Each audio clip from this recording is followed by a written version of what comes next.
Le Moulin Rouge a retrouvé son public. La salle est comble ce soir de juillet. 900 personnes venues du monde entier pour admirer les danseuses dénudées et leur légendaire froufrou bleu-blanc-rouge. Une bonne nouvelle pour le plus célèbre cabaret du monde, après une chute de sa fréquentation l'an dernier. Sur l'année 2016, on finit avec un taux de remplissage de 75%, ce qui est très peu. Là, sur le premier semestre 2017, on a un taux de remplissage de 87%, donc c'est un bon indicateur. Sachant que normalement sur les vraies années, on va dire les bonnes années d'activité, on est sur des taux de remplissage de 95-97%. 15% de clients en plus depuis le début de l'année, un soulagement et une tendance générale dans le secteur touristique.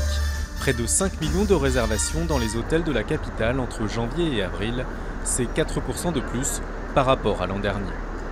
Une embellie que les professionnels expliquent notamment par un effet d'habitude et une évolution des mentalités. Londres, Manchester, Berlin, Stockholm, Paris n'est finalement pas moins sûr que ses voisines européennes, elles aussi récemment touchées par des attentats. La répétition de ces événements très régulièrement finalement, parce qu'il y en a eu plusieurs en quelques mois, fait que ça fait un peu partie du paysage maintenant et que ça n'empêche plus d'imaginer, de penser, d'organiser un séjour dans une ville européenne et en particulier à Paris. Les touristes ont aussi fait leur retour sur les Champs-Élysées, rassurés par la présence bien visible des forces de l'ordre. En avril dernier, un policier a été abattu par un djihadiste à quelques mètres d'ici. Pas de quoi dissuader les voyageurs de se rendre sur la plus belle avenue du monde. Si on laisse les terroristes nous empêcher de voyager, alors ce sont les terroristes qui gagnent. On s'est senti en sécurité depuis qu'on est arrivé.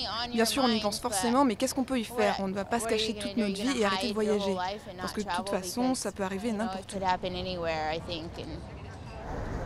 2017 s'annonce déjà comme une bonne année pour le tourisme, porté par le retour des étrangers.